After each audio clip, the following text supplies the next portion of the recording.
Pourquoi certaines personnes suivent les conseils santé pendant des mois sans obtenir des résultats extraordinaires? C'est tout simplement parce qu'on cherche souvent à réparer le corps et on oublie deux autres dimensions essentielles. Aujourd'hui, je vais vous montrer pourquoi aucune transformation durable n'est possible sans unir les trois axes, le corps, le mental et l'esprit. C'est le cœur même de la pantosophie. Tout commence par le corps, bien sûr, c'est ce que nous voyons, c'est ce qui est matériellement visible et c'est ce que nous ressentons. Mais si notre digestion, notre microbiote, notre énergie cellulaire, même notre sommeil sont perturbés, rien ne peut vraiment fonctionner. Le corps est le support, le véhicule, il a besoin d'équilibre, de nutriments, de mouvements, de respiration, un système nerveux régulé. Et lorsque les fondations sont faibles, toute démarche de transformation devient difficile. Ensuite, il y a le mental, nos pensées automatiques, nos croyances, nos peurs, notre stress.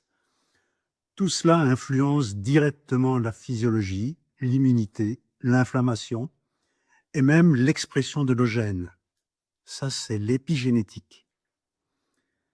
Si votre mental est rempli de pensées limitantes, de récits négatifs sur la santé, d'anciennes blessures émotionnelles, le corps ne peut pas se rééquilibrer pleinement. Le mental peut être notre meilleur allié, mais il peut aussi être notre prison. Enfin, il y a l'esprit, la troisième dimension. C'est la capacité à donner du sens, à ressentir ce qui est juste, à manifester consciemment, à se relier à plus grand que soi.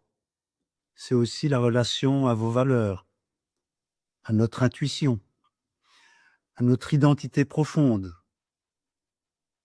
Quand l'esprit est fragmenté, l'énergie se disperse. Quand l'esprit s'aligne, tout s'harmonise.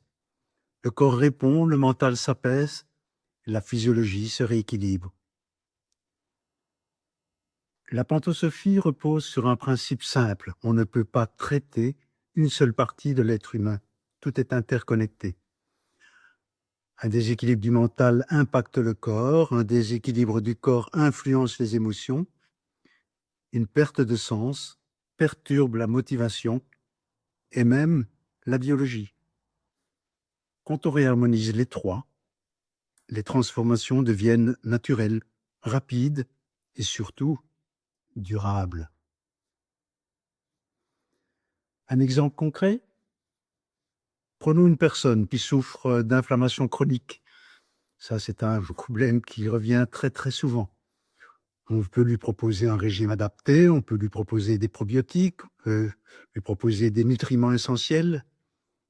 Mais si cette personne vit dans la peur, répète « je suis fragile », si elle est coupée de son corps ou vit un stress non résolu, le résultat restera limité et surtout peu durable. Le problème reviendra, reviendra et reviendra sans cesse. Le corps applique toujours le programme du mental et l'énergie de l'esprit. C'est un problème que les ostéopathes connaissent parfaitement bien. Un blocage dans le dos, si la cause profonde n'est pas traitée, reviendra systématiquement.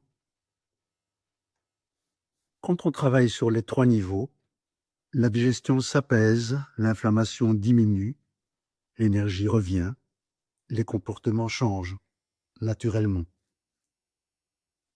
En conclusion, la pantosophie n'est pas un concept abstrait, c'est une méthode holistique, fondée sur la physiologie, la psychologie et l'épigénétique. Elle considère l'être humain dans sa totalité, corps, mental, esprit. Trois axes, une seule direction, l'équilibre. Si cette vision vous parle, abonnez-vous et dites-moi en commentaire quelle dimension vous semble la plus difficile à aligner en ce moment.